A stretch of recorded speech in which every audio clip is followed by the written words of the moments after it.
महाराष्ट्र के शिंदे बनाम उद्धव विवाद पर सुप्रीम कोर्ट ने सुनवाई पूरी कर ली है। Chief justice D.Y.. चंद्रचूड़ की अध्यक्षता वाली बेंच ने 9 दिनों तक दोनों पक्षों और राज्यपाल कार्यालय के वकीलों को सुना। इस दौरान उद्धव कैंप ने शिंदे की बगावत और उनके सरकार के गठन को गैर कानूनी बताया। दूसरी तरफ शिंदे खेमे ने कहा कि विधायक दल में टूट के बाद राज्यपाल ने फ्लोर टेस्ट का आदेश देकर सही किया था। सुनवाई के दौरान राज्यपाल कार्यालय के लिए पेश सॉलिसिटर जनरल तुषार मेहता ने कहा, एक गठबंधन में चुनाव लड़ने के बाद दूसरे गठबंधन के साथ सरकार बनाने से शिवसेना में आंतरिक मतभेद था, यही पार्टी में टूट की वजह बना। इस पर चीफ जस्टिस समेत बाकी जजों ने सवाल किया कि अगर बीजेपी के साथ चुनाव लड़ने के बाद कांग्रेस एनसीपी के साथ सरकार बनाने से एकनाथ शिंदे पक्ष के विधायक नाराज थे तो वह 3 साल तक सरकार के साथ क्यों रहे।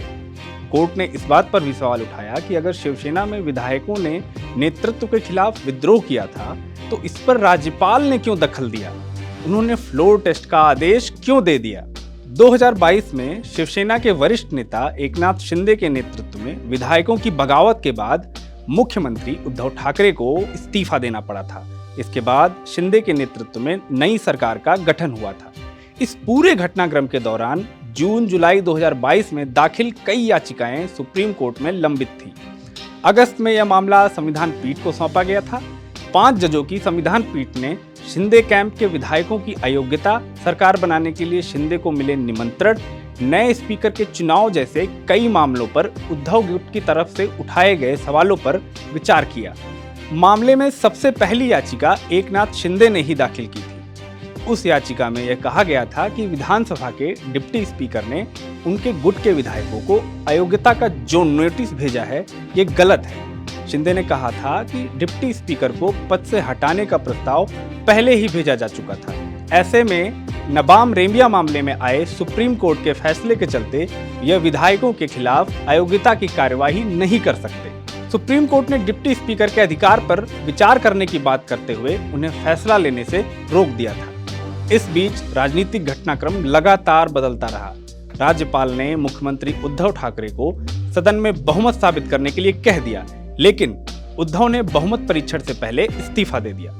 इसके बाद राज्यपाल ने एकनाथ शिंदे को सरकार बनाने का मौका दिया। शिंदे ने अपने समर्थक विधायकों और बीजेपी के सहारे सदन में बहुमत साबित कर दिया। उद्धव कैंप की तरफ से वरिष्ठ वकील अभिषेक मनु सिंघवी, कपिल सिब्बल और देवदत्त कामत ने जिरह की। उद्धव कैंप ने कहा कि पार्टी की तरफ से बुलाई गई बैठक में शामिल न होकर शिंदे समर्थक विधायकों ने व्हिप का उल्लंघन किया है, जिसके चलते वो विधायक बने रहने के अयोग्य हो गए थे, लेकिन कोर्ट के दखल के चलते उन्हें सदस्यता बनी रही। बाद में राज्यपाल ने इसी आधार पर बहुमत परीक्षण के लिए कह दिया। ये गलत था। बहस के अंत में उद्धव पक्ष के वकील कपिल सिब्बल ने यह भी कहा कि गठबंधन के आधार पर बनी सरकार की किसी एक पार्टी में हुई टूट फ्लोर टेस्ट का आधार नहीं हो सकती थी। राज्यपाल को इसका आदेश तभी देना चाहिए था जब कोई पार्टी समर्थन वापस ले ले। शिंदे खेमे का पक्ष नीरज किशन कौल, हरीश साल्वे, मनिंदर सिंह और महेश जेठमलानी ने रखा। शिंदे कैंप के वकीलों ने जवाब में कहा कि अपनी पार्टी के विधायकों के बहुमत का समर्थन गंवा चुके उद्धव गैर कानूनी तरीके से सत्ता में बने रहने की कोशिश कर रहे थे। शिंदे विधायक दल के नेता थे, उनकी जानकारी के बिना विधायक दल की बैठक बुला ली गई। इसमें 49 में से सिर्फ 16 विधायक शामिल हुए।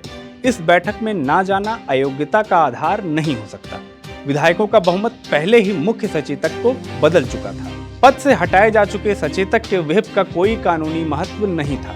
शिंदे पक्ष के वकील नीरज किशन कौल ने बम्बई मामले के फैसले का भी हवाला दिया। उन्होंने कहा, बम्बई फैसला साफ कहता है कि पार्टी में टूट पर भी राज्यपाल बहुमत परीक्षण का निर्देश दे सकते हैं। राज्यपाल कार्यालय के लिए सॉलिसिटर जनरल तुषार मेहता पेश हुए। राज्यपाल कार्यालय की तरफ से कहा गया कि सरकार के बहुमत पर संदेह होने पर उसे फ्लोर टेस्ट के लिए कहना संविधान के अनुच्छेद 175(2) के तहत राज्यपाल का कर्तव्य है। उन्होंने यही किया। अगर वह ऐसा नहीं करते तो दूसरा कदम यही हो सकता था कि वह अनुच्छेद 356 के तहत राज्य में राष्ट्रपति शासन की सिफारिश कर देते। शिंदे की बगावत से लेकर अब तक महाराष्ट्र की राजनीतिक परिस्थितियां काफी बदल चुकी हैं। इस वक्त बीजेपी के समर्थन से शिंदे की बहुमत वाली सरकार महाराष्ट्र में है। चुनाव आयोग भी फैसला दे चुका है कि शिंदे की शिवसेना ही असली शिवसेना है। एकनाथ शिंदे सरकार को तभी खतरा हो सकता है जब संविधान पीठ यह तय कर दे कि जिस समय शिंदे और उनके विधायकों ने सरकार बनाई उस समय वह विधानसभा की सदस्यता के अयोग्य थे।